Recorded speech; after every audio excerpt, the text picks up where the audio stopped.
बिस्मिल्लाहिर्रहमानिर्रहीम। अस्सलाम वालेकुम दोस्तों, इस ऑडियो लॉग में हम बात करने वाले हैं जनरल आसिम मुनीर के हवाले से, उसकी पॉलिसी के हवाले से, जनरल आसिम मुनीर की कैलकुलेशन, उसके इंटरेस्ट, पाकिस्तान के नेशनल इंटरेस्ट, पाकिस्तान की आवाम के इंटरेस्ट और बीच में जो बलुंगड़े बैठे हुए हैं उनके हवाले से। और एक स्पेशल चीज बात करूंगा जिसके ऊपर, वो ये है कि जियो न्यूज उसके सहाफी और कुछ ऐसे सहाफी जो नवाज शरीफ की हिमायत में थे, तो वो कह रहे हैं कि नवाज शरीफ के साथ भी यही जुल्म हुआ है, ये हुआ है, वो हुआ है। इसके ऊपर हम डिटेल से बात करेंगे कि क्या हुआ था, कैसे हुआ था और नवाज शरीफ ने किन किन के साथ जुल्म किया था। ये वो चीजें हैं जो हम डिटेल से बात करेंगे। आपसे अब थोड़ी सी मैं बात कर लेता हूँ जनरल आसिम मुनीर के इंटरेस्ट के हवाले से कि जनरल आसिम मुनीर चाहता है इलेक्शन ना हो, क्योंकि इलेक्शन दो लोगों को पाकिस्तान में सूट नहीं करते, इनफैक्ट 3 से 4 लोगों को। सबसे पहले जुडिशरी को सूट नहीं करता, क्योंकि इलेक्शन हो गए तो जुडिशरी की छुट्टी हो जानी है। जो भी जुडिशरी ने बकवास की है, नई पार्लियामेंट आएगी तो जुडिशरी के ऊपर एक डंडा आ जाएगा, जुडिशरी सीधी चलेगी। फिर दूसरी, पाकिस्तान आर्मी को सीधा करके रख देगी इलेक्शन, और पाकिस्तान आर्मी का जितना भी पावर है, ये आर्मी चीफ के जितने भी ड्रामे, ये सारे के सारे खत्म हो जाएंगे। तीसरा, नूली का सफाया हो जाएगा और मौलाना फजल रहमान का सफाया हो जाएगा। तो जब इन लोगों का सफाया हो जाएगा, नूली का और मौलाना फजल रहमान का, तो ये भी एक इलेक्शन की प्लस पॉइंट होगा और इनको डैमेज होगा। सो इलेक्शन तो नहीं करवाने। उसके बाद जो वेस्टर्न पावर्स है, उनके इंटरेस्ट है वो भी कॉम्प्रोमाइज हो जाएंगे पाकिस्तान के अंदर। इंडिया का इंटरेस्ट कॉम्प्रोमाइज हो जाएगा, बर्तानिया का कॉम्प्रोमाइज हो जाएगा, अमेरिका का कॉम्प्रोमाइज हो जाएगा। मैं यहाँ पर आपको फॉरेन इंटरेस्ट के हवाले से बता दूं, फॉरेन पावर्स ये करते हैं कि पहले वो एक मुल्क के अंदर केओस और एनार्की प्रमोट करते हैं कि उस मुल्क के अंदर अफरा तफरी हो, माहौल में मतलब गर्मा गर्मी हो। उसके बाद उस मुल्क की माइनॉरिटीज को अपने साथ मिला लेते हैं। उसके बाद उस मुल्क की जो वीक गवर्नमेंट होती है, क्योंकि जिस मुल्क के अंदर केओस और एनार्की होगी उसकी गवर्नमेंट वीक होगी, फिर पहले उस मुल्क के अंदर एक केओस और एनार्की प्रमोट करो, फिर वहां की गवर्नमेंट को वीक करो, फिर वहां की माइनॉरिटीज को अपने साथ मिलाओ, फिर उस वीक गवर्नमेंट के ऊपर प्रेशर डालो, फिर वहां की मीडिया को अपने साथ मिलाओ, फिर उस वीक गवर्नमेंट के ऊपर प्रेशर डालो, फिर वहां की ब्यूरोक्रेसी और फौज को अपने साथ मिलाओ, उस वीक गवर्नमेंट के ऊपर प्रेशर डालो, फिर उस गवर्नमेंट से वो काम करवाओ जो आप करवाना चाहते हो। फॉर एग्जाम्पल, जो भी आपके इंटरेस्ट है, फॉर एग्जाम्पल पाकिस्तान के हवाले से कश्मीर भूल जाओ, ये करवा लो, इंडिया के साथ दोस्ती कर लो, ये करवा लो, अफगानियों के साथ खामखा लड़ाई कर लो, ये करवा लो, ईरानियों के साथ लड़ाई कर लो, ये करवा लो। सो ये वो छोटे छोटे इंटरेस्ट है जो वेस्टर्न पावर्स के, जो इंडिया के, वो परसू करवाना। और जो भी वेस्टर्न ममालिक के जितने भी तटपुंजी यहाँ पर घूम रहे हैं, उनको बिल्कुल मत छेड़ना, उनको बिल्कुल टच मत करना, बस उनको मतलब बेलगाम छोड़ दो, भले पाकिस्तान की रियासत की जई तई फेर दे। जब भी कमजोर गवर्नमेंट होती है तो फॉरेन पावर ऐसे एक्सप्लॉइट करते हैं कमजोर गवर्नमेंट को, और डिक्टेटर्स की गवर्नमेंट हमेशा से कमजोर होती है, डे 1 से कमजोर होती है। बस मसला यह होता है कि डिक्टेटर की गवर्नमेंट को कब कौन कैसे चैलेंज करेगा। जब भी चैलेंज आता है डिक्टेटर की गवर्नमेंट के सामने, वो धर्म से गिर जाती है। एक डेमोक्रेटिक गवर्नमेंट कभी भी इतनी कमजोर नहीं होती। सो जनरल आसिम मुनीर मतलब एक डिक्टेटर बनना चाहता है। अब प्रॉब्लम यह है कि यहाँ पर पीपल्स पार्टी का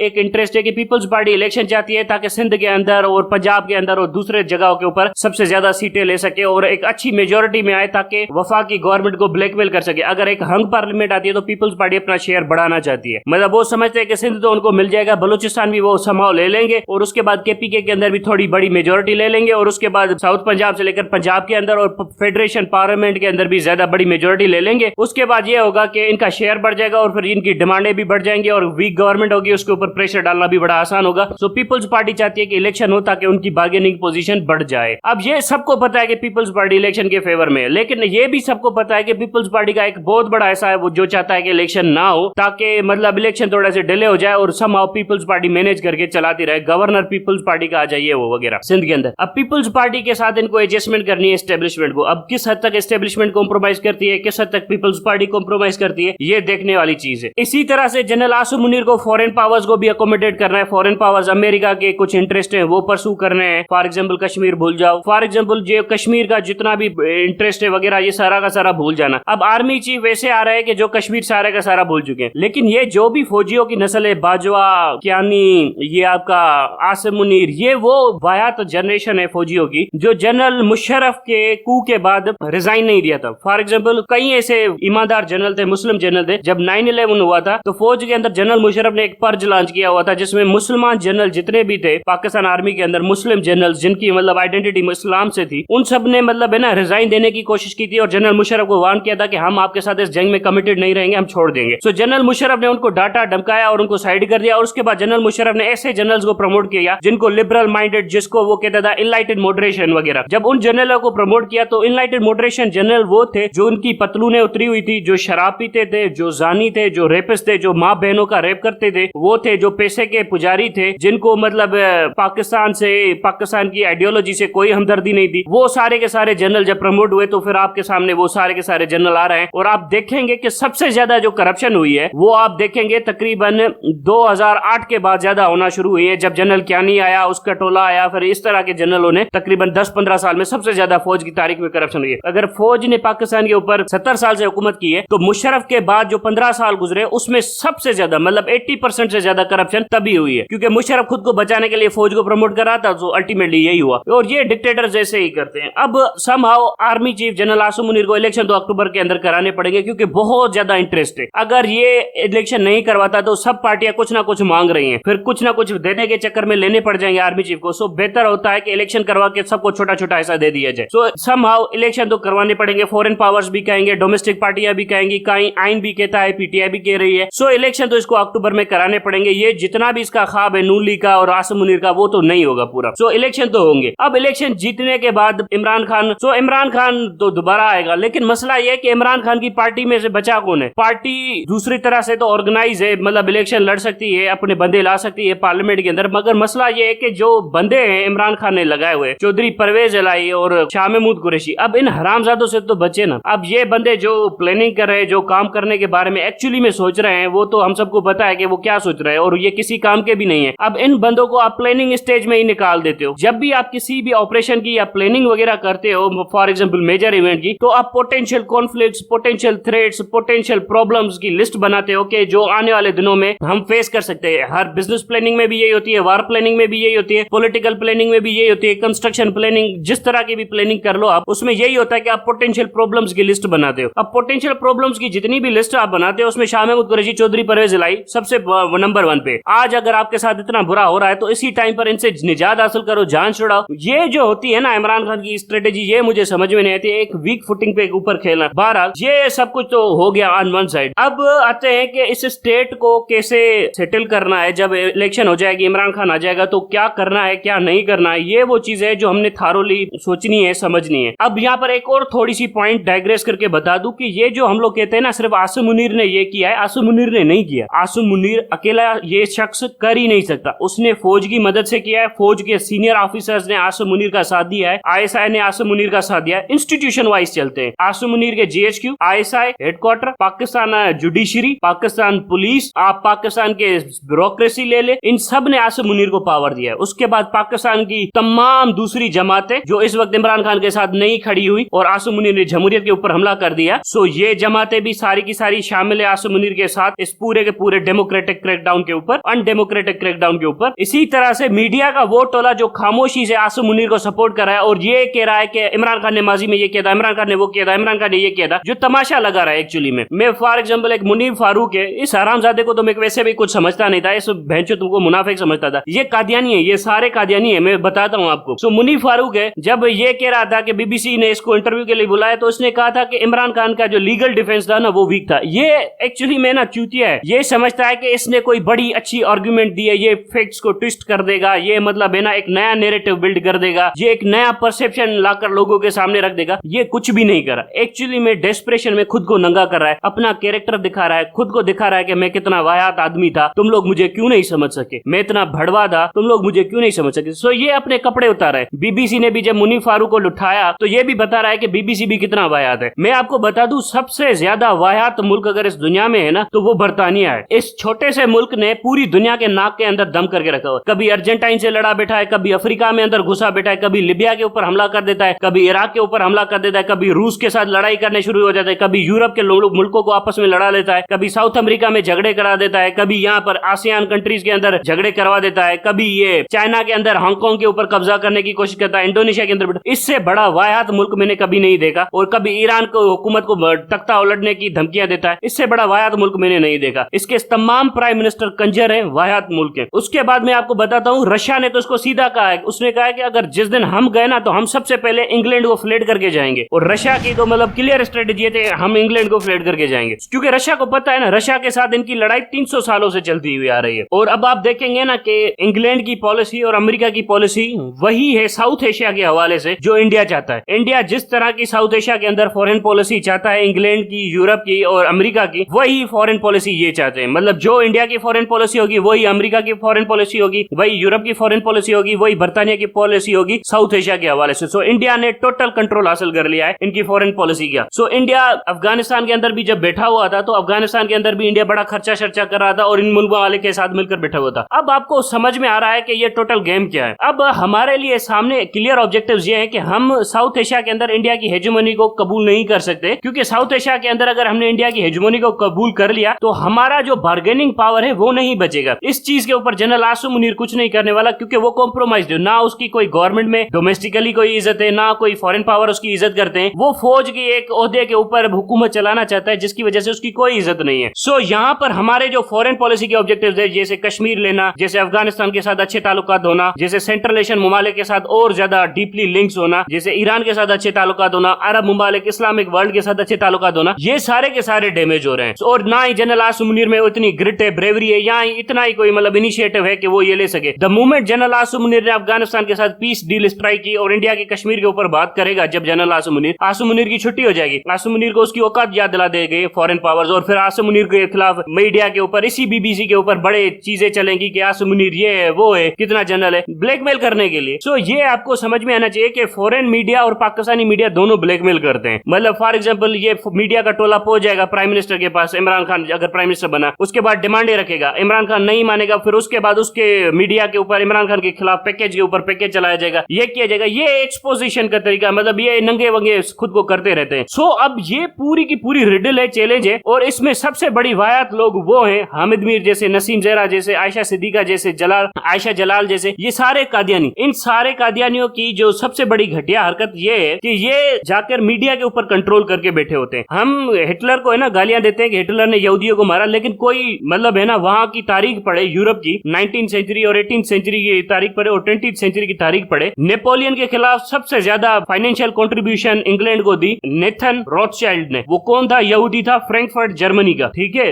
नेपोलियन के खिलाफ सबसे ज्यादा पैसे दिए। ब्रिटिश इंपीरियलिज्म को सबसे ज्यादा फाइनेंस किसने किया? रॉथस्चाइल्ड फैमिली ने। आज भी यूरोप के फाइनेंशियल एसेट्स की मैनेजमेंट कौन करता है? Rothschild family. ये इजराइल की किनसेट जो असेंबली है वो किसने बनाई? रॉथस्चाइल्ड फैमिली ने। सो ये वो रॉथस्चाइल्ड फैमिली है जिसके बारे में बहुत कम बताया जाता है। यूरोप के फाइनेंस को बहुत अच्छे तरीके से मैनेज करते थे। रॉथस्चाइल्ड के 5 बच्चे थे। एक का फ्रांस के अंदर बैंक था, दूसरे का जर्मनी के अंदर बैंक था, तीसरे का ऑस्ट्रो हंगेरिया एम्पायर के अंदर बैंक था, चौथे का ये आप उस्मानी तुर्क और रशिया के अंदर एसेट्स थे, स्पेन के अंदर एसेट्स थे, और एक बर्तानिया के अंदर बैठा हुआ था। इस तरह से ये रॉथस्चाइल्ड 5 बैंक के 5 कर रहे थे। बर्तानिया के ये पूरे यूरोप के अंदर बादशाहों के पास इतने बड़े महल नहीं थे जितने रॉथस्चाइल्ड के पास महल हुआ करते थे। ये था फाइनेंशियल पावर जूस का यूरोप के अंदर। उसके बाद आप देखें कि इनका पॉलिटिकल पावर, जितने भी मीडिया आउटलेट थे, जर्मनी का मीडिया देख ले उसमें जूस भरे पड़े थे, जिसमें आप रशिया का मीडिया ले लें, ये जो आपका कम्युनिस्ट रेवोल्यूशन था उसमें जूस भरे पड़े हुए थे, वाइमार रिपब्लिक बनी थी उसमें जूस भरे पड़े थे, ऑस्ट्रो हंगेरियन एम्पायर के जो कोलैप्स हुआ उसमें जूस भरे पड़े थे। इसमें आप जर्मनी का ये अपना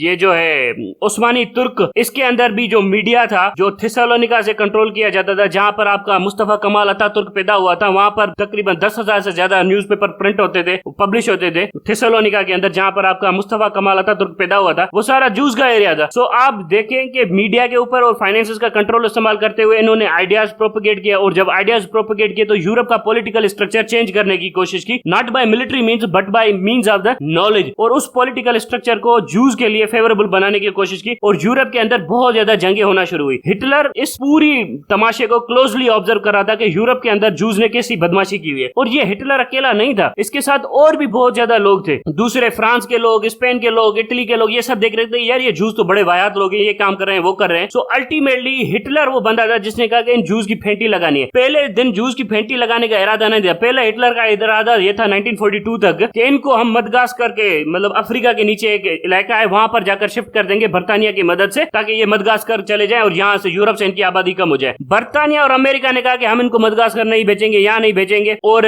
इन्होंने कहा कि हम इजराइल भेजेंगे। तो हिटलर ने कहा कि चलो इजराइली भेज दो, वहां पर भी इसने नहीं भेजा। फिर बर्तानिया ने इन सबको जाना आना जाना बंद कर दिया और कहा कि जूस हम लेंगे ही नहीं। फिर अल्टीमेटली हिटलर ने कहा तो अगर ये लोग मदगास्कर भी नहीं जा रहे, इजराइल भी नहीं जा रहे, तो फिर जहन्नुम में भेज दूंगा मैं इन सबको। फिर उनको हिटलर ने फड़काना शुरू कर दिया। सो ये थी हिटलर की ओवरऑल प्लानिंग स्ट्रेटेजी, क्योंकि इन लोगों ने तमाशा किया होता। यही एग्जैक्टली सेम चीज आपके मुल्क के अंदर हो रही है, और वो कर रहे हैं कादियानी फाइनेंशियली ऑर्गेनाइज्ड है, दूसरे ममालिक से मदद ले रहे हैं, अमेरिका, बर्तानिया और यूरोप इनकी मदद कर रहे हैं, कह रहे हैं कि माइनॉरिटी है। उसके बाद मीडिया के ऊपर जितना इनका कंट्रोल है, जब लेवल जिस तरह से वो पॉलिटिकल नैरेटिव शेप करते हैं। मैं 3 चीजें आपको बता दूं पॉलिटिकल नैरेटिव के अंदर। फॉर एग्जांपल सबसे बड़ी पाकिस्तान के अंदर डिबेट की जाती है कि इस्लामिक रेडिकलाइजेशन, कोई चीज नहीं है इस्लामिक रेडिकलाइजेशन। पाकिस्तान की जितनी भी वॉर ऑन टेरर है वो इंपीरियल वॉर है, वो अमेरिका की टट्टुओं की वॉर थी, इस्लामिक रेडिकलाइजेशन थी ही नहीं। 9/11 से पहले, 9/11 से पहले कितने धमाके हुए, 9/11 के बाद कितने धमाके हुए, और वो भी हमने जाकर उनके ऊपर हमला किया, तब हमें रिस्पॉन्स मिला। सो इस्लामिक रेडिकलाइजेशन का सारा ड्रामा यही कादियानियों ने और मीडिया के थ्रू अमेरिका की मदद से, पाकिस्तान एस्टेब्लिशमेंट की मदद से प्रमोट किया गया। उसके बाद आता है पाकिस्तान का आइडेंटिटी क्राइसिस। पाकिस्तान इस्लामी मुल्क नहीं है, ज्योग्राफिकल इंडियन सिविलाइजेशन के अंडर में आता है और ये वो वगैरह। तो पाकिस्तान की जो आइडेंटिटी है ना वो क्लियर नहीं है। ये सारा का सारा नैरेटिव प्रमोट किया है इसी कादियानी कम्युनिटी ने। वजह यह है कि पाकिस्तानी अवाम को कंफ्यूज रखना है, पाकिस्तानी अवाम को उसका पोटेंशियल नहीं बताना। तीसरा, इस्लाम के नाम से चिढ़ है इनको, इस्लाम का नाम नहीं लेना है इन्होंने। इस्लाम का नाम लेते हैं तो ये काफिर डिक्लेयर हो जाते हैं, और जब काफिर डिक्लेयर हो जाते हैं तो फिर कहते हैं कि इस्लाम का नाम ही ना लिया जाए और पाकिस्तान को ऐसे ही लताड़ा जाए वगैरह वगैरह। और एक्चुअली में ये मुस्लिम ब्रदरहुड को, जो मतलब मुसलमान ममालिक के साथ पाकिस्तान के ताल्लुकात बढ़ाने, उसको सपोर्ट ही नहीं करते। जनरल बाजवा ने क्या किया, उधर सऊदी अरब और यूएई को कहा कि तुम्हारी कोई हैसियत नहीं है, उनके साथ हमारे ताल्लुकात खराब किए। बाजवा उनको ताड़ के आ रहा था और इंडिया के साथ ताल्लुकात बढ़ा रहा था, यूरोप के साथ लड़ाइयां कर रहा था, वो यूरोप के साथ ताल्लुकात बढ़ा रहा था और इस्लामी ममालिक के साथ मतलब लड़ाइयां कर रहा था। और ये यूएई की इंटेलिजेंस ने इमरान खान को बता दिया था, बट इमरान खान सुनता। सो ये जो कादियानी टोला है ना, ये मुनाफिकों की फौज है, ये सिर्फ बरतानिया और अमेरिका से डिक्टेशन लेके यहाँ पर प्रमोट करते हैं अपना एजेंडा। और मुनीफ फारूक, ये सारे भड़वे वही हैं। मसला यहाँ पर यह है कि हमने कादियानियों को मार्क नहीं किया हुआ। अगर हम इनको मार्क कर लेते, इनके ऊपर निशान लगा देते, जैसे जर्मनी के जूस ने वगैरह ने निशान लगा दिए थे जूस के ऊपर कि ये जूस है, और उसके बाद उनको मीडिया से निकाल दिया, तालीम से निकाल दिया, हर जगह से निकाल दिया, उनको आइसोलेट कर दिया, तब यूरोप की पॉलिटिक्स स्टेबलाइज होना शुरू हुई थी। आपको मैं एक स्पीच रिकमेंड करता हूं, जब पोलैंड के ऊपर हमला किया था जर्मनी ने, तो सेकंड वर्ल्ड वॉर डिक्लेयर हो चुकी थी। उसको वो कहते हैं पोनी वॉर फेस, जिसमें अभी इतनी सीरियस लड़ाई नहीं हुई थी। उसमें हिटलर ने राइक्सटैग के अंदर, जर्मन पार्लियामेंट के अंदर स्पीच दी थी 1939 में। वो पढ़े स्पीच, वो बड़ी खतरनाक स्पीच हिटलर ने दी थी। उसने कहा था कि पूरी यूरोप के अंदर फर्स्ट वर्ल्ड वॉर इन यहूदियों ने फैलाई, ये सेकंड वर्ल्ड वॉर आ रही है, मैं वादा करता हूं पूरी दुनिया से। हिटलर ने 1939 की स्पीच में बता रहा हूं आपको, उसने कहा मैं दुनिया से वादा करता हूं, अगर सेकंड वर्ल्ड वॉर छिड़ी जर्मनी और यूरोप के अंदर छिड़ी, सबसे ज्यादा मैं मारूंगा तो मैं मारूंगा यहूदियों को। यहूदियों को एक बच्चा भी मैं नहीं छोड़ूंगा जर्मनी के मतलब यूरोप के अंदर। सबसे ज्यादा मैं मतलब है ना डंडा यहूदियों को दूंगा, इन यहूदियों को मैंने नहीं छोड़ना, क्योंकि इन्होंने फर्स्ट वर्ल्ड वॉर फड़काई थी। अब फर्स्ट वर्ल्ड वॉर के अंदर आपको मैं बता दूं, 4 पूरी की पूरी इंपायर निकल गया था फर्स्ट वर्ल्ड वॉर। 4 इंपायर, 4 बादशाह निकल गया था फर्स्ट वर्ल्ड वॉर। ओटोमन खिलाफत चली गई थी, यहूदियों ने गिराई। रशिया जार जो चला गया था, निकोलस जार, यहूदियों ने गिराया। काइजर विल्हेल्म जर्मनी का चांसलर, ये इसने गिराया, यहूदियों ने गिराया। वाइमार रिपब्लिक यहूदियों की थी। इसी तरह से ऑस्ट्रो हंगेरियन एम्पायर का तख्ता उल्टा गया, वो भी यहूदियों ने गिराया। सो ये वो पॉलिटिकल सिनेरियो, स्पेन के अंदर सिविल वॉर यहूदियों ने प्रमोट की। सो ये वो पॉलिटिकल सिनेरियो है जिसके अंदर हिटलर ने सेकंड वर्ल्ड वॉर डिक्लेयर की थी। एग्जैक्टली सेम चीज हमारे अंदर हो रही है। ये हमारे अंदर जो कादियानी टोला कंफ्यूजन फैला रहा है ना, इन कादियानियों को नहीं छोड़ना, क्योंकि आप सबको समझ में आना चाहिए पाकिस्तान के अंदर जो सबसे बड़ी साजिश हुई है इस वक्त कादियानियों ने की है। अब इस कादियानी हरामजादे बाजवा ने जो किया है सो आपके सबके सामने है। अब आप समझ लीजिए कि आपका दुश्मन कौन है, और अब हमें सबसे पहले मार्क करना है कि हमारे मीडिया के अंदर कादियानी कौन है, हमारे फौज के अंदर कादियानी कौन है, हमारी पुलिस के अंदर कादियानी कौन है, हमारी ब्यूरोक्रेसी के अंदर कादियानी कौन है, हमारे जजेस के अंदर कादियानी कौन है। और इन सब कादियानियों को प्रमोट किसने कर रहा है, मैं बता रहा हूं किसने प्रमोट किया है इन सब कादियानियों को। एक तो पीपल्स पार्टी भी इतना ज्यादा नहीं देती, पीपल्स पार्टी बड़ा लिमिटेड एक्सेस देती है। जो सबसे ज्यादा कादियानियों को प्रमोट किया है वो क्या है, नून लीग ने। नून लीग ने तो सरेंडर कर दिया है कादियानियों के सामने। सारी पार्टी कादियानी चला रहा है नून लीग की। ये शरीफ फैमिली सारी की सारी कादियानियों के तलवे चाट रही है। सो ये वो फैमिलीज हैं जो कर रही हैं आपके साथ। मेहरबानी करके आप समझ लीजिए, अब तो हमें कादियानियों को मार्क करना पड़ेगा, एक ऑर्गेनाइजेशन बनानी पड़ेगी कि ये कहां कहां पर बैठे हुए, कौन कौन है और किस तरह से। आपको पता है जो इजराइल के अंदर जो डेलीगेशन गया हुआ था बाजवा के टाइम के ऊपर, आईएसपीआर के साथ उसके ताल्लुकात थे। बाजवा की भतीजी थी जिसका आईएसपीआर के साथ ताल्लुकात था, वो हरामजादी इजराइल के अंदर डेलीगेट लेकर चली गई थी और इजराइल के साथ ताल्लुकात बढ़ा रही थी। बाजवा और इजराइल के ताल्लुकात बढ़ा रही थी। मैं बता रहा हूं, इजराइल की फौज के अंदर सबसे ज्यादा जो बड़े मुसलमान भर्ती हुए हैं ना, वो कादियानी भरे हुए हैं, पाकिस्तानी कादियानी। ड्यूल नेशनल है, वो जाकर इजराइल की फौज के अंदर काम करते हैं और फिर डबल स्पाइंग का काम करते हैं। ये हरामजादे नस्ल के भड़वे, इन लोगों को सबसे पहले मार करना है। और बाय द वे मैं बता दूं, इनकी टोटल तादाद है 50 लाख के करीब। 50 लाख में भी 20-25 लाख के करीब औरतें हैं, उनको आप साइड पे रखें। बाकी 25 लाख के करीब मर्द हैं, उसमें से भी 10 से 15 लाख बच्चे हैं और बूढ़े, उनको भी आप साइड पे रखें। बाकी 10 लाख है जिनकी हमने फेंटी लगानी है। उस 10 लाख मर्दों में से भी तकरीबन 10,000 के करीब ऐसे मर्द हैं जो मतलब सिग्निफिकेंट थ्रेट है पाकिस्तानी रियासत को, उनको खुदे लाइन लगाना है, फिर पाकिस्तान सबके साथ सेट हो जाएगा। इन कादियानियों को सबसे पहले सेटल करना है ताकि हमारा मीडिया के ऊपर तो कंट्रोल वापस आए। मीडिया के ऊपर कंट्रोल करके पाकिस्तान के नेशनल इंटरेस्ट को दबा के, अमेरिका का नेशनल इंटरेस्ट, पाकिस्तान का नेशनल इंटरेस्ट दिखा के ये जो तमाशा कर रहे हैं पाकिस्तान के अंदर, इनको देखना पड़ेगा। एक हिटलर चाहिए पाकिस्तान के अंदर ताकि इन कादियानियों की थोड़ी सा भुरकस निकाले। अब तक के लिए इतना ही। Thank you very much.